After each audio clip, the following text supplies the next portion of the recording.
Good morning, friends.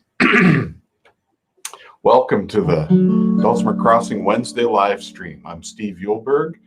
Oh, I should put up my graphics since we have them. Today we're going to be looking at intervals between strings. Whoop, there it is. Show it again. Because a lot of times when we're looking for harmonies, we don't think about what we already have on our instrument. So let me put that title back up for a minute. The intervals between strings. And I'm going to do this on dulcibro, on mountain dulcimer, which I've got right here, and on the hammer dulcimer. So let's get right to it. I'm going to shift my camera so you can see the overhead view of my dulcibro.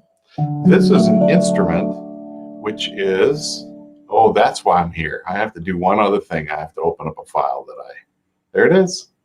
Yay.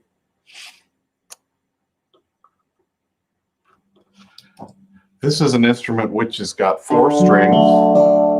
It's tuned from the bass to the melody, the bass being the one furthest away from me over here.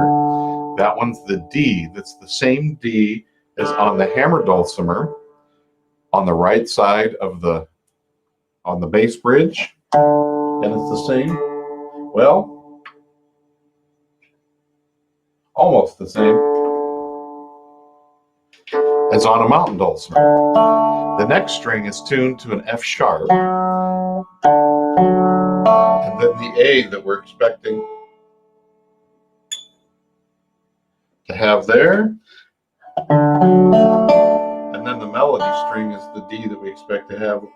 I'm going to have to fix that one over there, which is the same as the D at the top of the bass bridge box of D.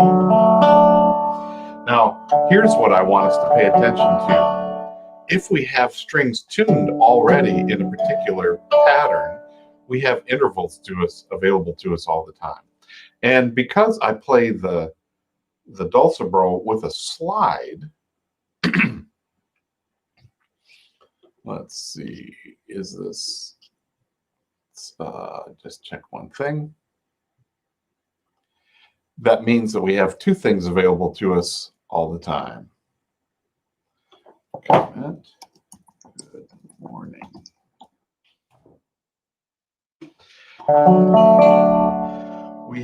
We can play all 4 strings at once. And as I go up with the dulcibro using my slide, this is a typical dobro slide or a national resonator slide. Because I'm tuned an open chord, a D, F sharp, A, D chord, what I hear as I go across is always a major chord, and I can play between the frets as well as on the frets. But what we sometimes forget is that between the frets, we have these intervals. So let me let you hear what I'm talking about, and then I'll show you what I'm talking about, okay? So if I start at the melody string, and I have my home position is that each one of my fingers get a string and my thumb gets the melody string. So if I play the melody string and the D that's below it, I've got a 4th. From A to D is a 4th using the handy dandy chord finder. D, E, F sharp. Sorry, I want to start on an A. A, B, C sharp, D. That's 4 steps. So from A to D is a 4th. And as I go up, as I go all the way up the strings, I'm going to have the same interval side by side next to each other. Now, if I go from that D to the F sharp that's below it, I've got a 6th interval. I've got a D to an F sharp. It's a very sweet one. Those 0 to 4, that has, it feels like something. Actually, if you remember the cartoon movie Lady and the Tramp, we are Siamese if you please. We are Siamese if you don't please. The Siamese Cats, that was their song. It was perfect 4ths or open 4ths. It's also the Here Comes the Bride interval. So that fourth interval is the Here Comes the Bride, from the A to the D. Now, in contrast, the D to the F sharp, or the F sharp to the D,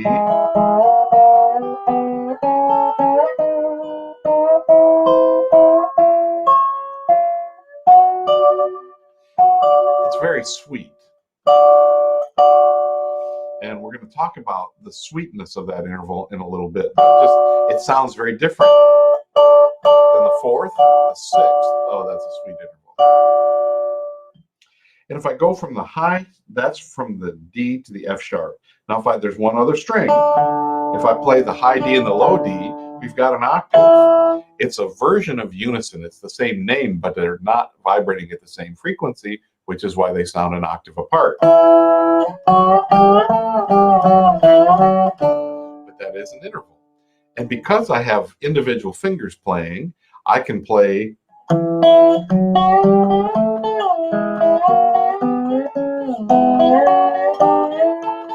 was going from the lower to the higher that time. Now I'm going to go from higher to lower.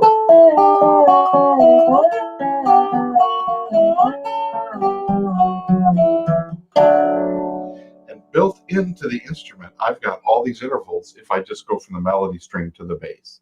Now, before we go any further, let me share my screen so that you can see my handout that I have for you here. And this is the order we just did these. From the melody string to the middle string on a dulcimer, we've got a fourth. From the melody to the F sharp string, we've got a sixth. And I'm counting going up from the bottom to the top. So from A to D is a fourth. From F sharp to D is a sixth. And from the low D to the high D is an octave. It's actually an octave in both directions. Now, what happens if we go to the middle strings? From F sharp to A,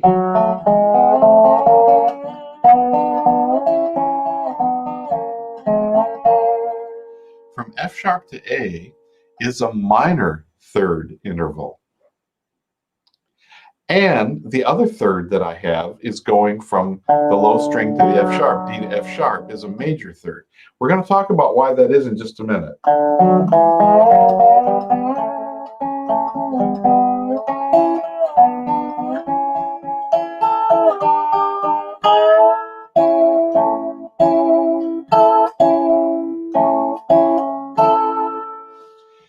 The difference in the major and the minor third is how many half steps we have between each note. This is getting a little technical, but if you have a chromatic instrument, it's easier to see. Here we have to trust it. From D to E is a whole step. From E to F sharp is a whole step, because from E to F there's 1.5. From E to F there's no half step in the middle. So from D to F sharp, that's a third, a major third, because we have two whole steps. But from F sharp to G sharp is a whole step, and from G sharp to A is a half step. So that's only 1.5 steps. That's why that's the minor third. Now, it turns out, if you've been paying attention, D, F sharp, and A are the chord tones of the key of D. And if I play those three in any order,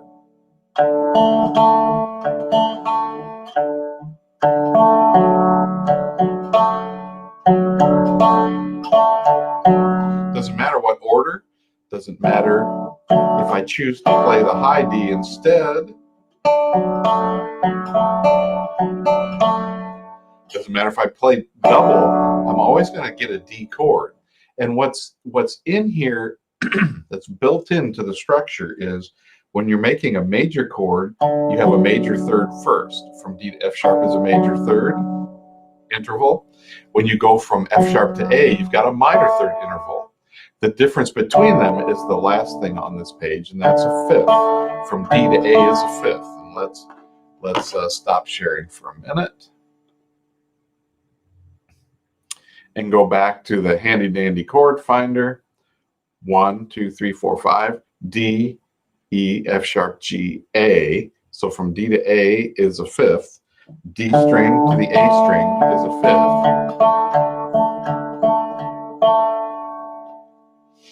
And that doesn't change. What changes in the middle for major or minor chords is which of the thirds comes first. And in the tune, the way we're tuned, D, F sharp, A, D, I always have the major third coming first and the minor third coming second.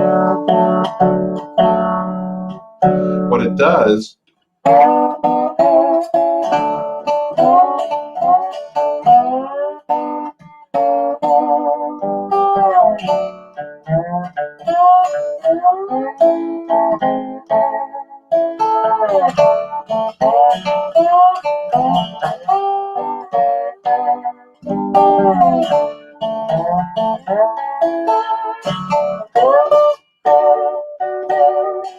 so what I'm doing as I do this is, that's my D chord, and I'm going to a G chord at the 3rd fret. And I'm using that minor third interval by choosing the middle 2 strings.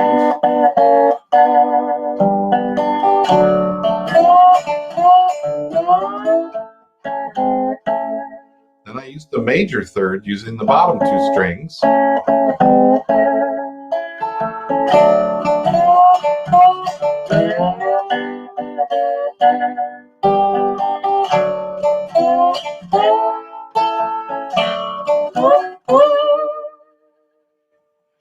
And then I can use the 6th interval, I can use the 5th interval, I can use all of them. And all I'm doing, I'm just using the frets that are here. Now I'm using that because I have a slide. It's going to be a little different as we move to the other instruments, but I wanted to do that demonstration first. If you have any questions, feel free to write them into the chat. If you're watching this later as an archive, you can still write into the chat, or you can write to me at steve@dulcimercrossing.com and either share your ahas, your insights, or your questions.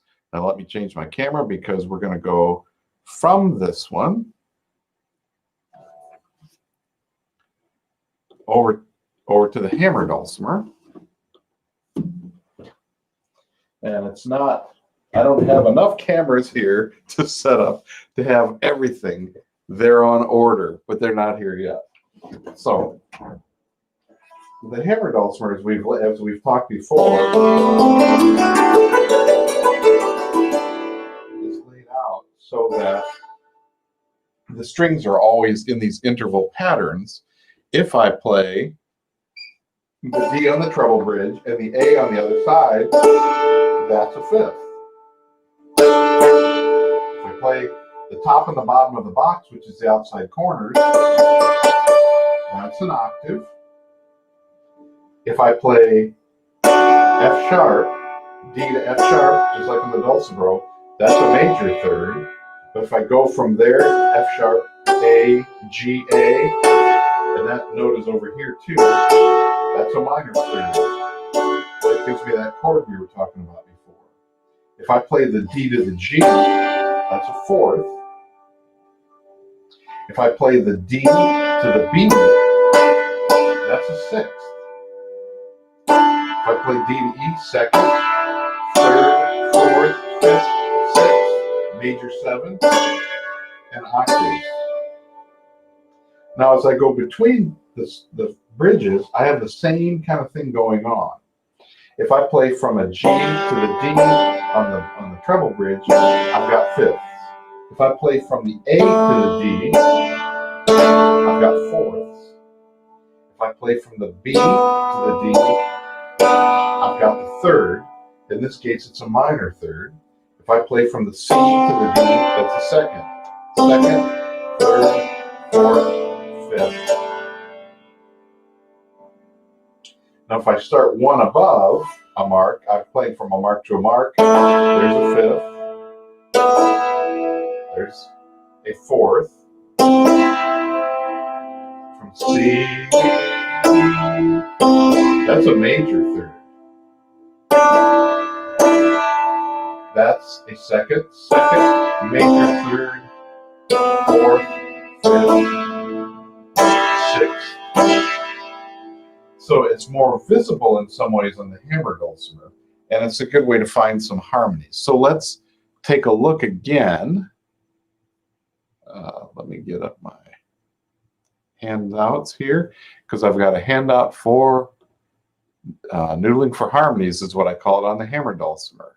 So let's look at that one now. And this is the left hand is describing everything, the notes on the staff. I'm using the treble bridge over here, and then we go to the bass bridge as well. The dots are where I'm playing, a D and an F sharp. That's a major third.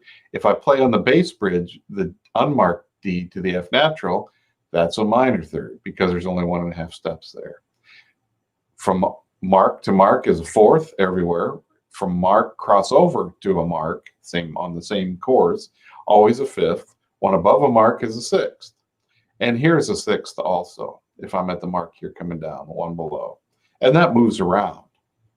Now when I cross, now this is a fourth, but that's what I'm gonna talk about because we can easily get confused about this. D to G is a fifth. A to D is a fourth, even though it's a fifth of that scale. Now, why is that? That's what I want us to look at for the next couple of, just a minute or two. I said that if I played from a D to an A, 1, 2, 3, 4, 5, that's a fifth.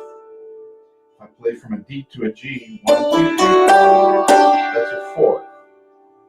That's because I was starting on the D and moving to the other note. If I play an A, that's only 4 notes. A, B, C, E, or A, B, C, or so the interval between an A to a D when I'm starting on the A is a fourth. Even though in the key of D, and this is where it can be a little confusing, from D to A is a fifth. A is considered the fifth or the dominant note of the scale. And this A to the D is called a fifth because I'm relating it to the key I'm in rather than how many steps it is. If I'm playing out of the key of D,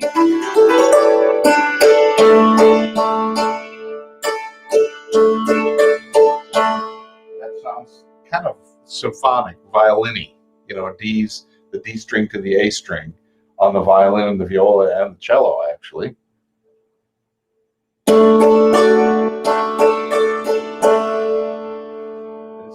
It's very Western and hoedowny in some ways. Now, if I play that G, that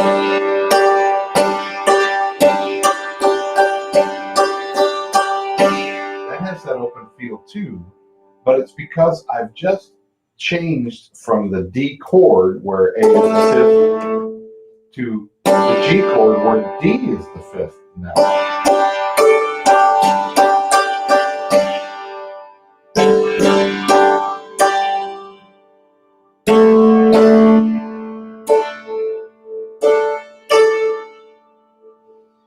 So it's about the orientation of what key we're in. The relationship of the notes to each other have an interval name, but then that note can serve a couple of functions depending on where we are in the key. And that's a little more confusing, I gotta admit.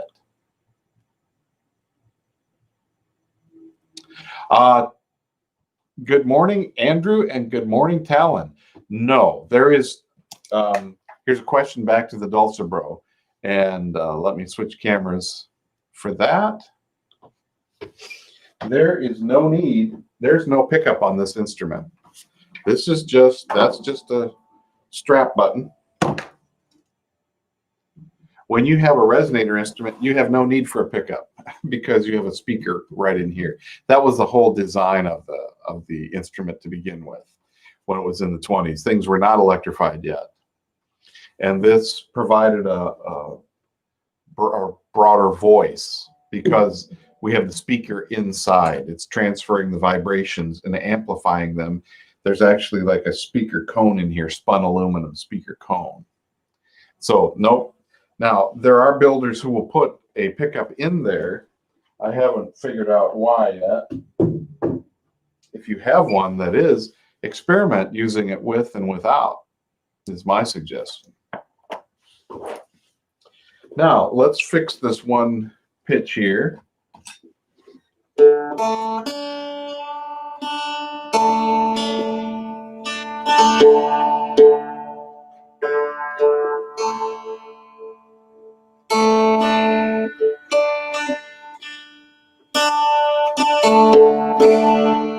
Because we have these intervals on the mountain dulcimer as well.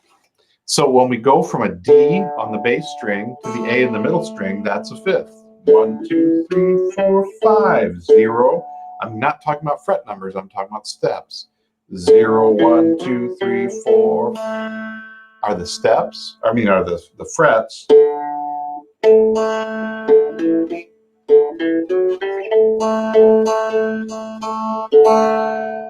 But when I go from A, B, C sharp, D, it's the same pitch. It's what we were doing the counting before. Do, re, mi, fa, 1, 4, or do, re, mi, fa, sol, D, E, F sharp, G. We don't have one of those. There's no G strings right now. D, E, F sharp, G, A. From a D to an A, the low strings, that's a fifth. But when I go from the A back up all the way up to the octave, A, B, C sharp, D. So from the middle string, the bass string to the middle is a fifth. From the middle string to the melody is a fourth. But in the key of D, this is going to sound like ones and fives all the time. It's only when I change that and go to a different chord that it feels different. Now, I have a handout for that one too. So let me share my screen.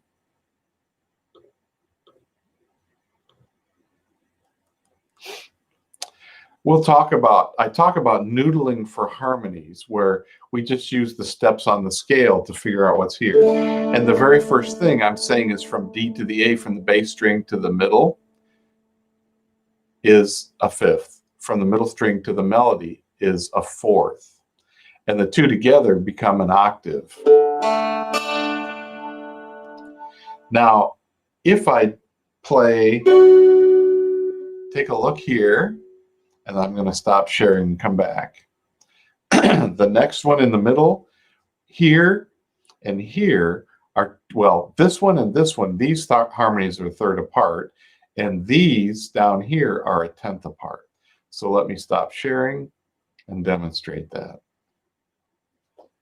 When I play, it can be any set of fingers. When I'm playing 2 in the melody and 3 in the middle, when I do this shape, I get thirds wherever I play.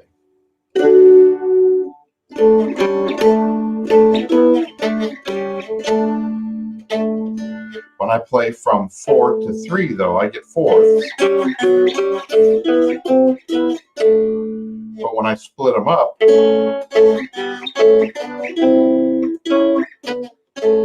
and play and skip a fret in the middle, D to C, A to C sharp is a third, G to B is a third, F sharp to A is a third. Because it's an instrument with fixed frets like this that are diatonic, the kind of third it is going to change depending on where we are. That's beyond what we're going to talk about today. But the thing to remember is, if we play melody to middle or middle to melody and play 1 fret behind on the melody string, we get a third relationship, which is very sweet. I said I was going to talk about sweet. The third or the sixth have that same kind of sweetness. Now, if I go between the middle and the bass, I've got to skip one in the middle. I don't play a fret. And I also get third relationship. Now the last one is if I skip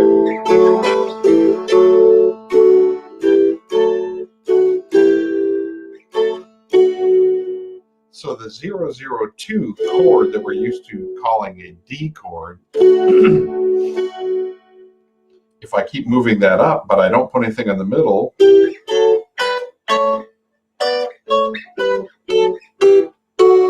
called a 10th because I've got 1, 2, 3, 4, 5, 6, 7, 8, 9, 10. It's the same note as a third, which is why this is a D chord. It's an F sharp, and I've got a D on the bass. But now it's an E and a G. Now it's an F sharp and an A. Now it's a G and a B.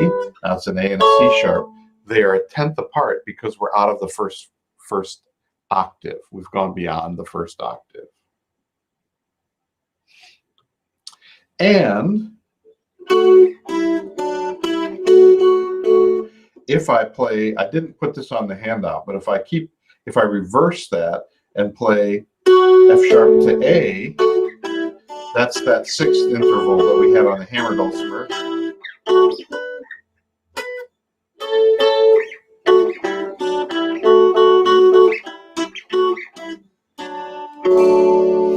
Now, here's the beauty of all of this. Just change that. Here's the beauty of all of this. These instruments, because they're laid out in a diatonic fashion, mean that I don't have to think about which frets to skip in order to get the harmonies I want. I just go to the next fret. If I keep this relation, that's why I call it noodling. I'm not thinking notes and all that stuff. I'm just thinking, where are my fingers and how are they relating to the frets? And I can get a reliable harmony that I like, or I'll be next to one I want. And so when I'm noodling, I'm not thinking theoretically at all. I am thinking theoretically. I'm thinking to keep my fingers in this position, keep my fingers in this position, keep my fingers in 1 fret apart, keep them with 2 frets, or yeah, here, keep a fret apart, but keep on the outside strings. And I'm going to have pleasing tones. Whether or not the ones I choose in the end, there are ones that are easy to look for and find. On the hammer dulcimer, it's the same thing. Which 2 places am I going to put my hammers to get a nice harmonious thing? On the dulcimer, it's which strings am I going to play together? Everything's laid out that way, and I don't have to bother myself with which kind of a third it is. We're just doing the backward description, or we're doing reverse engineering. So write to me if you'd like to have these handouts. I put in Dulcimer Crossing on the Facebook page where this is archived. I put in my email address if you want me to send you these 3 handouts. I can do that for today. For today's live stream topic. I'm always interested in the kinds of questions you have, and I'm planning to continue this live stream into the new year. This was something that we started actually at the beginning of the pandemic. We had not, and part of it was that my schedule was open because I would normally have classes on Wednesday morning with my little kids, and I haven't been able to go see them at all. Now, starting next week, I will have the classes again, but it's virtual. It's via Zoom, so I don't have any travel time, which is why I can continue to do this. If you remember, when I first started, I was going for an hour, and then I had the classes, so then I had to shorten it to the half hour. And the half hour actually, I think, is a little more consumable. So that's what I have today. Here's a question. Who builds dulcibros? They don't always call them by that name. Mine is by Don Newhauser, and I do know of 2 that are available for sale right now. So if you're interested in that, contact me again. He's the one that builds this full-size one. Mike Clembro, Mike Clemmer, in Towns Wooden Strings. Whoops.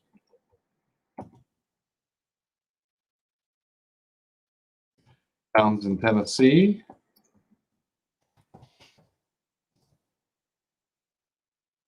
He used to call it Clembro, but I think the Dobro people got to him and said, you can't do that. So he doesn't call it that. He has a different name for it. And Richard Ash at Folkcraft. And I think they call theirs just Resonator. Now, there are a little bit of variety between the builders. Let me go back to this overhead. This one was designed to be played as a 4-string. It has the option of playing it. Oh, I forgot one. Ben Seymour.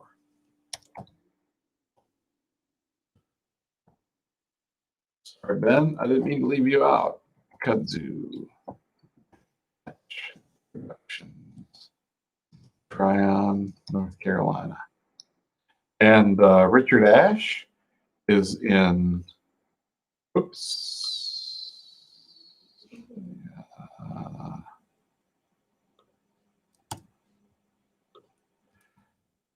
I don't like Facebook trying to add things to what I'm doing.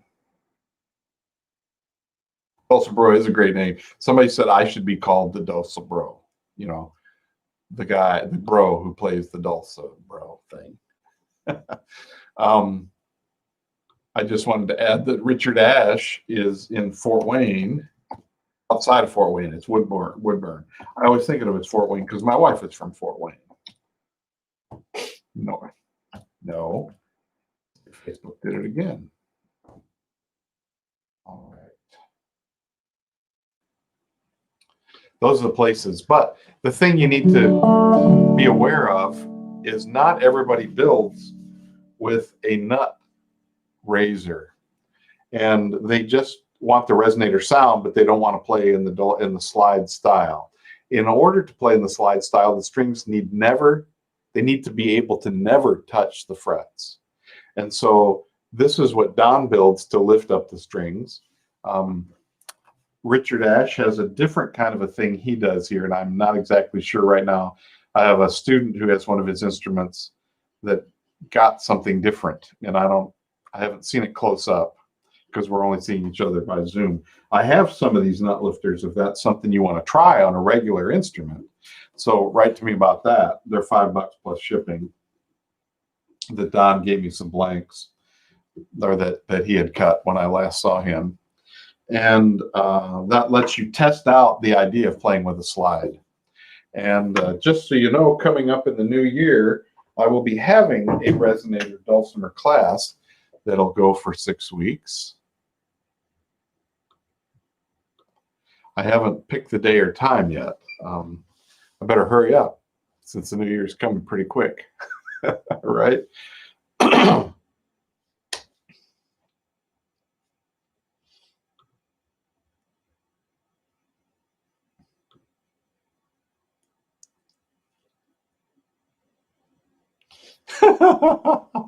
Very interesting. Jim Dobro is from a Slavic root for good. Actually, it's from the Doperia brothers.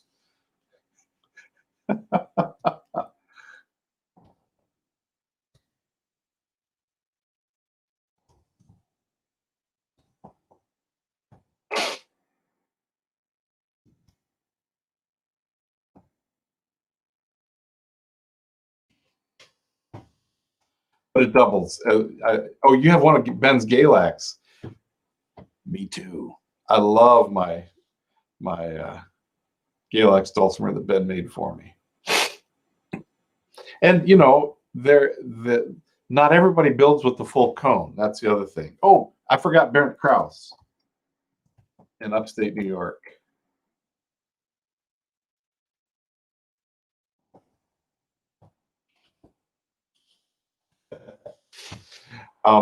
He also builds. In my Dulcibro book, I mention all these people and have the contact information. I can't grab a copy because everything's in the way. But it is a beautiful instrument, beautiful tone. I love it. There is also, Andrew, if you're interested, there is a Dulcibro resonator dulcimer page or group.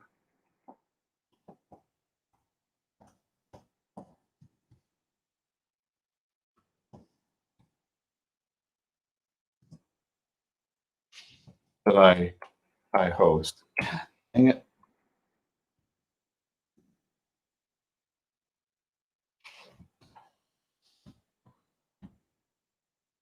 trying to anticipate and think for me. Facebook. Well, it's time for me to say goodbye, and I want to thank you for being here today and for your questions and your interest. If you'd like to give a little feedback for how these live streams are helpful to you, or things that you would like to know about that we haven't talked about, so that we'll have some topics into the future, please just write them here in the comments or send them to me at steve@owlmountainmusic.com. Steve, well, you can send them to me at steve@owlmountainmusic.com. steve@dulcimercrossing.com is what I intended to say. Both of them will get to me. But I wish you well for the coming week. Happy New Year. And may the blessings just continue to roll as you make sweet music.